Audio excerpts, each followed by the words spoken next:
नमस्कार, स्वागत है आप सबका स्टडी विद नारायण के यूट्यूब प्लेटफॉर्म पे। आज हम लोग इस वीडियो में जेपीएससी बैकलॉग जो एग्जाम हुआ था 2024 में, उसका हम लोग पेपर वन देखेंगे। एग्जाम 21 जनवरी 2024 में हुआ था। कुल 100 प्रश्न इसमें हम लोग देखेंगे। आप सब जो भी जेपीएससी का एग्जाम देने वाले हैं, बैकलॉग या फिर जेपीएससी या जेएसएससी के द्वारा आयोजित जो भी एग्जाम है, उसके लिए ये क्लास बहुत इंपॉर्टेंट होगा। क्योंकि हम लोग पैटर्न जान सकते हैं इससे कि कौन सा क्वेश्चन पूछा जाता है, किस टाइप का क्वेश्चन पूछा जाता है। आप सब वीडियो का लास्ट तक बने रहिएगा। हम लोग स्टार्ट करते हैं आज का क्लास। पहला क्वेश्चन जो पूछा गया था, सिंधु घाटी सभ्यता का परिपक्व काल क्या है। ध्यान रहे, यहाँ सिंधु घाटी सभ्यता का जो परिपक्व काल है, मैच्योर फेज, वो पूछा है, ना कि सिंधु घाटी सभ्यता का काल पूछा है। तो यहाँ पे परिपक्व काल, उसका मैच्योर काल जो होगा 2600 से 1900 ईसा पूर्व। और अगर उसका मैच्योर छोड़ के अगर सिंधु घाटी सभ्यता का पूर्ण समय पूछता तो 2500 से 1750, जो कि कार्बन डेटिंग में माना गया है। यहाँ पे मैच्योर फेज पूछा था तो ऑप्शन बी हो जाता 2600 से 1900 ईसा पूर्व। कौन सा वेद श्याम और शुक्ल के रूप में विभाजित है, तो यजुर्वेद। सर्वकायन शब्द किस बौद्ध धर्म के रूप में प्रतिनिधित्व करता है, तो सर्वकायन शब्द बौद्ध धर्म में निकाय और हीनयान के लिए प्रतिनिधित्व करता है। तो ए और सी, निकाय और हीनयान, ऑप्शन डी।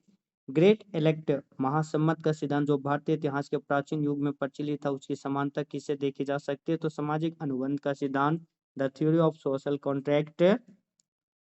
अगला, महाभारत एवं रामायण के संतत्व की घोषणा कब हुई थी, तो गुप्त काल में।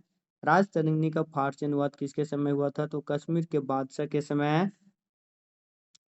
दिल्ली का कुतुब मीनार किससे समर्पित है, तो सूफी संत बख्तियार काकी की याद में कुतुबुद्दीन ऐबक ने दिल्ली में कुतुब मीनार का निर्माण करवाया था, जिसका निर्माण वो स्टार्ट किए थे, इल्तुतमिश यह निर्माण पूरा करवाए थे। कर्नाटक राज्य किस साम्राज्य का दूसरा नाम था, तो विजयनगर साम्राज्य। विजयनगर साम्राज्य से और दिल्ली सल्तनत से मुगल, विजयनगर साम्राज्य, दिल्ली सल्तनत, मुगल साम्राज्य और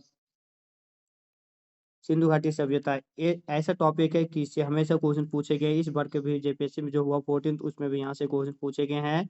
तो कर्नाटक राज्य विजयनगर साम्राज्य का दूसरा नाम शेरशाह द्वारा चलाया गया दाम क्या था, तो तांबा मुद्रा। अपने उच्चतम विस्तार के समय मुगल साम्राज्य का सुदूर दक्षिणी सीमा क्या था, तो जिंजी, जो कि तमिलनाडु में स्थित है। सहायक संधि स्वीकार करने वाला पहला रियासत कौन था, तो हैदराबाद का निजाम। फोर्ट विलियम कोलकाता का सर्वोच्च न्यायालय किस एक्ट द्वारा बना था, तो रेगुलेटिंग एक्ट 1773। अगला, गदर पार्टी का पुराना नाम क्या था, तो Pacific Coast Hindustan Association. Simon Commission में कितने सदस्य थे, तो 7। उड़ीसा एक अलग राज्य बंगाल से अलग होकर किस एक्ट के द्वारा बना था, तो भारत सरकार अधिनियम 1935। अंगूर की कृषि किस प्रदेश की विशेषता है, तो उष्णकटिबंधीय प्रदेश। पृथ्वी की आयु लगभग कितनी है, तो 4.8 अरब वर्ष। निम्नलिखित में से कौन जैव विविधता से संबंधित नहीं है, तो आनुवांशिक विभिन्नता। जेनेटिक वेरिएशन, स्पेसीज वेरिएशन और इकोसिस्टम वेरिएशन, ये बायोडाइवर्सिटी से रिलेटेड है। बाकी जो है स्पेटियल वेरिएशन मीन्स स्थानिक विभिन्नता, ये जैव विविधता से संबंध नहीं है। अगला, निम्नलिखित में से किस मंडल में ओजोन परत पाया जाता है, तो ओजोन लेयर से स्ट्रेटोस्फेयर समताप मंडल में पाया जाता है। निम्न में से कौन सी निक्षेपण क्रिया टिलाइट का निर्माण करते, तो हिमनदीय निक्षेपण। निम्नलिखित में से कौन अनाच्छादित प्रक्रिया का भाग नहीं है, तो अपक्षय, वृहत क्षरण, परिवहन, यह भाग्य है अवसादन इसका भाग नहीं है, सेडिमेंटेशन। भारत में हरित क्रांति कहाँ सफल नहीं हुई, तो हरित क्रांति मेनली ब्यास, कावेरी, सतलज और गंगेटिक मैदान में सफल हुआ था। और जो ब्रह्मपुत्र घाटी है, चूंकि यहाँ पे ये नॉर्थ ईस्ट पड़ता है, मेनली जैविक खेती के लिए वो प्रसिद्ध है वो एरिया। तो जो ऑप्शन है उस मुताबिक से ब्रह्मपुत्र घाटी में उतनी सफल नहीं हुई थी हरित क्रांति। नेक्स्ट, 2011 जनगणना, कल भी बताए थे, आज फिर बता रहे। 2011 जनगणना सेंट्रल और स्टेट दोनों का देख लीजिएगा। क्वेश्चन हमेशा 2 से 3 पूछे जाते हैं वहां से। जनगणना 2011 के अनुसार विश्व की जनसंख्या में भारत की जनसंख्या प्रतिशत कितनी है, 17.5%। उस समय दूसरी स्थान था 2011 में, लेकिन अभी पहला स्थान हो गया पूरा विश्व में जनसंख्या में भारत का स्थान। निम्नलिखित में से किन वस्तुओं का भारत में विश्व में सर्वाधिक निर्यात में योगदान होता है, तो विनिर्मित माल, मैन्युफैक्चर्ड गुड्स का। अगला, कौन सा व्यापारिक नगर नहीं है, तो फ्रैंकफर्ट, मैनचेस्टर और मुंबई, इन सब सब कॉमर्शियल सिटी है, बाकी जो अदिस अबाबा है ये कॉमर्शियल सिटी नहीं है। ड्राफ्टिंग समिति में ड्राफ्टिंग शब्द किसने बोला था? ड्राफ्टिंग समिति को ड्रिफ्टिंग शब्द किसने बोला था? तो जो मसौदा समिति जो तैयार किया गया था संविधान सभा बनाने में, जो मेन समिति था उसको ड्राफ्ट समिति को ड्रिफ्टिंग समिति नसीरुद्दीन अहमद ने कहा था। सर्वोच्च न्यायालय का सलाहकार क्षेत्राधिकार किस देश के संविधान से लिया गया है? तो कनाडा। निम्नलिखित में से संविधान के किस प्रावधान को संसद के विशेष बहुमत द्वारा संशोधित किया जा सकता है? राज्यों की सहमति आवश्यकता नहीं है। तो फंडामेंटल राइट्स से मौलिक अधिकार। किस संविधान संशोधन द्वारा सिक्किम को पूर्ण राज्य का दर्जा? 36वां संविधान संशोधन 1975 इन्हें पूर्ण राज्य का दर्जा और 35वां में इन्हें सह राज्य का दर्जा दिया था। 24वां संविधान संशोधन मौलिक अधिकार से संबंधित 1971 में हुआ था। द्वितीय प्रशासनिक आयोग का कौन सा रिपोर्ट यह रिपोर्ट शासन में नैतिकता का बात करता है? तो चौथी रिपोर्ट। निम्नलिखित में से किस राज्य ने सर्वप्रथम लोकायुक्त संस्थान की स्थापना की थी? तो महाराष्ट्र। नागरिक घोषणा की अवधारणा को सबसे पहले किस वर्ष व्यक्त किया गया था? तो 1991। किसकी अनुशंसा के बाद भारत में 1970 में कार्मिक विभाग का गठन किया गया था? तो प्रथम प्रशासनिक सुधार आयोग। Audit of account of panchayat से संबंधित है 243 का जे। ये सब याद रख लीजिएगा। पंचायत से 2 क्वेश्चन इसमें जेपीएससी का यहाँ से पूछा जाता है। निम्नलिखित में से किस सब कमेटी ने पंचायत राज की द्विस्तरीय प्रणाली की सिफारिश की थी? तो अशोक मेहता समिति 1977 में इन्होंने द्विस्तरीय और त्रिस्तरीय 1977 में बलवंत राय मेहता समिति थी। 1957 में बलवंत राय मेहता समिति त्रिस्तरीय और अशोक मेहता समिति 1977 में द्विस्तरीय समिति। आर्थिक विकास के प्रकार क्या है? तो संतुलित और असंतुलित। विकास का मापदंड क्या है? तो सामाजिक एवं आर्थिक सूचक और जीवन की भौतिक गुणवत्ता सूचक। Social and economic indicator and physical quality of life index ये डेवलपमेंट का पैरामीटर्स है। संधारणीय टीका आर्थिक विकास के लिए महत्वपूर्ण मापक क्या है? तो technology, reduce, reuse and recycle approach यानी पर्यावरण का 3R। Resource utilisation and improving quality of life mean संसाधनों का उपयोग तथा जीवन गुणवत्ता में वृद्धि तो सभी होता। नाबार्ड का स्थापना कब हुआ था? तो 12 जुलाई 1982। भारत के विदेशी व्यापार क्षेत्र में क्या है? तो आयात और निर्यात क्षेत्र है विदेशी व्यापार भारत का। ना तो यहाँ भुगतान संतुलन है और ना ही व्यापार संतुलन है। तो विदेशी व्यापार का क्षेत्र क्या है? आयात और निर्यात, इंपोर्ट एंड एक्सपोर्ट। 14 व्यापारिक बैंकों का राष्ट्रीयकरण कब किया गया था? 19 जुलाई 1969 को। और 1980 में 6 बैंकों का कुल 20 बैंकों का राष्ट्रीयकरण किया गया था। भारतीय जीवन बीमा निगम की स्थापना सितंबर 1956 में हुआ था। LIC का प्रधानमंत्री जनधन योजना का प्रारंभ हुआ था तो 28 अगस्त 2014। भारत सरकार द्वारा आर्थिक सुधार कब अपनाया गया था? तो 1991 में LPG दिया गया था। उदारीकरण, वैश्वीकरण और निजीकरण।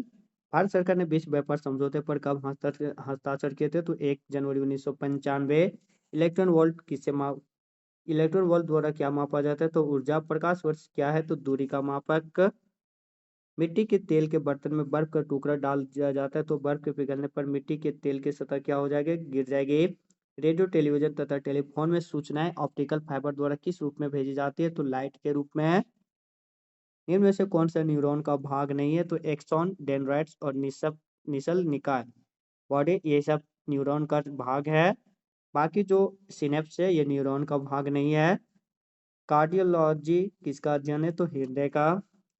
मेघ संगणन सेवाएं सम्मिलित नहीं करती तो अलॉटमेंट ऑफ इलेक्ट्रोमैग्नेटिक स्पेक्ट्रम, विद्युत चुंबकीय स्पेक्ट्रम। अगली पीढ़ी की 5G प्रौद्योगिकी निम्नलिखित में से किस आवृत्ति बैंड का प्रयोग करती है? तो 5G जो है वह 1 गीगाहर्ट्ज से कम, दोनों लघु आवृत्ति 1 गीगाहर्ट्ज से कम से दीर्घ आवृत्ति 1 गीगाहर्ट्ज से 6 गीगाहर्ट्ज और 6 गीगाहर्ट्ज से ज्यादा यानी ऑप्शन डी। अगला, आम टेलीफोन का इंटरनेट के रूप में प्रयोग निम्न में से क्या कहलाता है? तो वॉइस लाइन। झारखंड राज्य की औसत वार्षिक वर्षा कितना? 140 सेंटीमीटर। यहाँ पे मिलीमीटर में दिया तो 1400 मिलीमीटर हो जाएगा। National centre of organic farming कहाँ स्थित है? गाजियाबाद में। झारखंड राज्य की औसत फसल घनत्व कितना? 128%। ब्यूटी सीरियल से क्या तात्पर्य है? छोटे अनाज। न्यूट्री सीरियल से क्या तात्पर्य है? तो छोटे अनाज। अत्यधिक सूखा सहन करने वाला फसल क्या है? तो बाजरा। झारखंड राज्य में किस फसल का क्षेत्रफल सर्वाधिक है? तो धान, दूसरा मक्का, फिर तब गेहूं। और भाषा में बरांग चीटी का आविष्कार किसने किया था? तो लाको बोद्रा बरांग चीटी। उरांव में जो लिपि खोजे गए हैं वो नारायण उरांव, तोलोंग सिकी, रघुनाथ मुर्मू, ओलचिकी संथाल का 1941 में है। झारखंड की कौन सी जनजाति जन्नी शिकार हेतु प्रथम हर 12 वर्ष मनाती है? उरांव। सरदारी लड़ाई अंततः किस आंदोलन में समाहित हो गई थी? तो बिरसा आंदोलन में। लिंग्विस्टिक सर्वे ऑफ इंडिया का संकलन किसने किया था? तो जी ए ग्रियर्सन। झारखंड का कौन सा क्षेत्र प्रमुख रूप से छऊ नृत्य के लिए जाना जाता है? तो सरायकेला खरसावां। 1837 में कोल्हान गवर्नमेंट स्टेट के निर्माण का श्रेय किसे दिया जाता है? तो कैप्टन थॉमस विल्किंसन। 1909 में छोटा Nagpur Catholic cooperative credit society किसने प्रारंभ किया था? तो जेबी हॉफमैन। निम्नलिखित में से किसने खेरवाड़ आंदोलन का नेतृत्व किया था? तो भागीरथ मांझी। सिंहभूम में हरिबाबा आंदोलन की शुरुआत किसने की थी? तो दुक्का हो। निम्नलिखित में से कौन सा समुद्र यात्रा का नृत्य प्रदर्शित करता है? तो स्त्री और पुरुष दोनों। राष्ट्रपति द्रौपदी मुर्मू को किस देश के सर्वोच्च नागरिक सम्मान the grand order of the chain of yellow star से सम्मानित किया गया था? तो सूरीनाम। जून 2023 में भारतीय नौसेना और डीआरडीओ ने कहाँ पे किस हैवीवेट टारपीडो का उपयोग करके पानी के नीचे एक लक्ष्य को सफलतापूर्वक मारा और नष्ट कर दिया था? तो वरुणास्त्र। विश्व पर्यावरण दिवस 2023 के अनुसार पीएम मोदी ने अमृत धरोहर और मिष्टी योजनाएं शुरू की। मिष्टी योजना किससे संबंधित है? तो मैंग्रोव वनस्पति से। विशेष ओलंपिक ग्रीष्मकालीन खेल 2023 किस शहर में आयोजित हुआ था? तो बर्लिन। जून 2023 में नोवाक जोकोविच 2023 में अपने कौन सा ग्रैंड स्लैम खिताब जीता था? तो 23वां। तो यहाँ से आप सब देख लीजिएगा ग्रीष्मकालीन खेल यानी सॉरी ओलंपिक खेल और टेनिस टूर्नामेंट ये सब क्वेश्चन पूछा है, पूछे जाने की संभावना है। तो यहाँ से एनालिसिस करके आप नेक्स्ट 25-26 वाले भी याद रख लीजिएगा। विश्व बाल श्रम निषेध दिवस 2023 का विषय क्या है? तो बाल श्रम के विरुद्ध कार्रवाई का सप्ताह। गीता प्रेस को कब गांधी शांति पुरस्कार मिला था? तो 2021 में। निम्नलिखित में से किस देश द्वारा एक बहुराष्ट्रीय शांति संयुक्त अभ्यास खान क्वेस्ट 2023 आयोजन किया गया था? तो खान क्वेस्ट हमेशा मंगोलिया में ही आयोजित होता है। निम्नलिखित में से कौन सा संस्थान राष्ट्रीय संस्थान रैंकिंग फ्रेमवर्क 2023 के लगातार 5 वर्ष समर श्रेणी के तहत शीर्ष कॉलेज के रूप में उभरा था? तो आईआईटी मद्रास। एकीकृत बाल विकास सेवा योजना के बारे में कौन सा कथन सही है? तो यह एक केंद्र प्रायोजित योजना है। कुपोषण के अंतर्राष्ट्रीय चक्र को तोड़ने के लिए 1975 में लॉन्च किया गया था। इसे महिला एवं बाल विकास मंत्रालय द्वारा कार्यान्वित किया गया। तो सभी निम्नलिखित का विचार करना था। पवन ऊर्जा क्षमता में भारत विश्व में चौथे स्थान पर है। सही। सौर ऊर्जा और नवीकरणीय ऊर्जा में तीसरा, पवन ऊर्जा में चौथा। लगभग 6000 गीगावाट पवन ऊर्जा के उत्पादन करता है। तमिलनाडु इसमें सबसे बड़ा उत्पादक राज्य है पवन ऊर्जा का। सौर ऊर्जा का राजस्थान। तो यहाँ से जितने ऑप्शन थे सब सही है। ई रूपी के बारे में विचार करना था। तो ई रूपी मूल रूप से एक डिजिटल वाउचर है जो लाभार्थियों को एसएमएस और क्यूआर कोड के रूप में फोन पर मिलता है। सही। ई रूपी के लिए लाभार्थी के पास बैंक खाता या डेबिट कार्ड या क्रेडिट कार्ड होना आवश्यक नहीं है, ये भी सही। ई रूपी किसी भी प्रकार के बेसिक फोन पर ऑपरेट किया जा सकता है, तो सही। ए बी सी तीनों सही होगा इसका। G20 की स्थापना कब हुई थी? तो 1999 में। G20 चूंकि भारत में हुआ था, देखिएगा उसमें दो क्वेश्चन दोनों भारत से ही पूछा गया। चूंकि भारत में हुआ था 18वें G20 2023 में, इसीलिए अभी G20 जो हुआ कहाँ हुआ वो सब याद रख लीजिएगा। कहाँ होने वाला है? COP30, G20, COP31 ये सब याद रख लीजिएगा। भारत में हो रहे G20 शिखर सम्मेलन का विषय था एक पृथ्वी, एक परिवार, एक भविष्य, one earth, one family and one future. Shanghai सहयोग संगठन का मुख्य उद्देश्य क्या है? तो सीमा संबंधी मुद्दों का समाधान करना, आतंकवाद का मुकाबला करना और आर्थिक सहयोग। सभी मानवाधिकार आयोग के संबंध में कौन सा गठन सही? तो इसके अध्यक्ष और सदस्य 5 साल की अवधि के लिए या 65 वर्ष की आयु प्राप्त तक जो भी पहले हो पद पर बने रहते हैं। Option B. राज्य मानवाधिकार आयोग के संबंध में कौन सा सही है? तो इसके अध्यक्ष और सदस्यों की नियुक्ति यद्यपि राज्यपाल द्वारा की जाती है लेकिन उन्हें राष्ट्रपति द्वारा ही हटाया जाता है। सही। पद पर रहने पर अध्यक्ष या सदस्य किसी राज्य सरकार या भारत सरकार के अधीन आगे रोजगार के अयोग्य होगा, ये भी सही। तो ऑप्शन 1 और 2 दोनों सही हो जाएगा इसका। निम्नलिखित अगला, भारत निम्नलिखित में से कौन सा बायोस्फीयर रिजर्व या यूनेस्को मानव और बायोस्फीयर रिजर्व कार्यक्रम के तहत संरक्षित है? तो अगस्ता मलाई बायोस्फीयर रिजर्व ये भी है, पन्ना बायोस्फीयर रिजर्व भी है, चांद कमर अमरकंटक बायोस्फीयर रिजर्व ये भी है। तो 1 2 3 है, शेष सेचलम हिल्स बायोस्फीयर रिजर्व ये नहीं है, तो 1 2 3 ऑप्शन बी। वेटलैंड्स पर रामसर कन्वेंशन के संदर्भ में अंतर्राष्ट्रीय आर्द्रभूमि के महत्व का रूप में आर्द्रभूमि के रूप में नामित करने के लिए कौन सा मापदंड है? तो इसमें जो मापदंड है, एक आर्द्रभूमि को कमजोर, लुप्तप्राय या गंभीर रूप से लुप्तप्राय प्रजातियों या खतरे वाले पारिस्थितिक समुदाय का समर्थन करना चाहिए, सही। एक आर्द्रभूमि की नियमित रूप से 200 या अधिक जल पक्षियों का समर्थन करना चाहिए, दूसरा एप्लीकेबल नहीं है। तीसरा, एक आर्द्रभूमि का पौधों या पशु प्रजातियों या उनके चक्र के महत्वपूर्ण चरण में समर्थन देना चाहिए, प्रतिकूल परिस्थितियों का दौरान आश्रय प्रदान करना चाहिए, तो 1 3 और 4 सही है। एक आर्द्रभूमि को नियमित रूप से जल पक्षियों की एक प्रजाति या उपप्रजाति की आबादी में कम से कम 1% व्यक्तियों का समर्थन करना चाहिए, तो 1 और 3 और 4 सही है, दूसरा सही नहीं है, ऑप्शन डी। जलवायु परिवर्तन पर अंतर सरकारी panel IPCC international inter governmental panel on climate change का कथन पर इसका विचार करना था। तो आईपीसीसी का स्थापना 1998 में विश्व मौसम विज्ञान संगठन और संयुक्त राष्ट्र पर्यावरण कार्यक्रम के द्वारा की गई थी, ये गलत है। यह मूल्यांकन रिपोर्ट तैयार करता है जो हर साल प्रकाशित होता है, तो ये भी गलत है, ना ए ना बी, कोई भी सही नहीं, ना पहला और दूसरा कोई भी नहीं, तो ऑप्शन डी। अलग शहरीकरण के बारे में विचार करना था। शहरीकरण एक ऐसी प्रक्रिया जिसमें जनसंख्या ग्रामीण से शहरी की ओर बढ़ती है, जिससे शहरी बुनियादी ढांचे और संसाधनों का अत्यधिक बोझ पड़ता है, सही। रोजगार उन कारकों में से है एक है जो ग्रामीण आबादी को शहरी क्षेत्रों में लाता है, ए बी सी, तो 1 और 2 दोनों सही हो जाएगा, ऑप्शन सी। 2022 में उत्तर पूर्व ओलंपिक के दूसरे संस्करण का मेजबान कौन सा राज्य है? तो मेघालय। विश्व कुश्ती चैंपियनशिप में 4 पदक जीतने वाले पहले भारतीय कौन थे? तो बजरंग पुनिया। राष्ट्रीय आपदा प्रबंधन प्राधिकरण का नेतृत्व कौन करता है? तो भारत का प्रधानमंत्री। और अगर स्टेट में पूछता तो राज्यों का सीएम, जिला में पूछता तो डीसी या डीएम। निम्नलिखित में से कौन सा भारत में गरीबी रेखा की अवधारणा पर चर्चा करने वाला पहला व्यक्ति थे? तो दादा भाई नौरोजी। विचार करना था।